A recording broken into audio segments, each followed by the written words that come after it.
Heroine Samantha craze గురించి ప్రత్యేకించి చెప్పనక్కర్లేదు. చేతిలో సినిమాలు ఉన్నా లేకున్నా సోషల్ మీడియాలో మాత్రం ఆమె ఎప్పుడూ ఫుల్ యాక్టివ్గా ఉంటారు. ఎప్పటికప్పుడు తన వ్యక్తిగతం లేదా సినిమాలు, వర్కౌట్స్, ఆరోగ్య సూత్రాలు ఇలా ఏదో ఒక విషయాన్ని షేర్ చేస్తూ తన అభిమానులతో టచ్లో ఉంటారు. ప్రస్తుతం ఆమె అబుదాబిలో ఉన్నారు. అక్కడ హ్యాపీగా జాలీగా ఎంజాయ్ చేస్తున్న ఫోటోలను సోషల్ మీడియా వేదికగా పోస్టు చేశారు సమంత.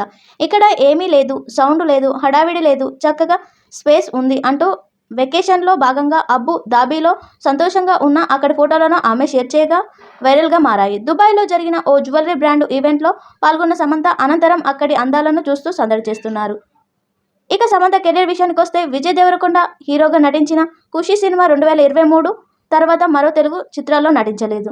సమంత అయితే తన సొంత బ్యానర్ ట్రాలాలా మూవీ పిక్చర్పై ఆమె నిర్మించిన తొలి చిత్రం శుభం మే 9న విడుదలైంది. ఈ చిత్రంలో అతిథి పాత్రలో ఆమె మెరిశారు. ప్రస్తుతం Rakt brand the bloody Kingdom అనే వెబ్ సిరీస్తో పాటు మా ఇంటి బంగారం అనే సినిమాలో చేస్తున్నారు సమంత.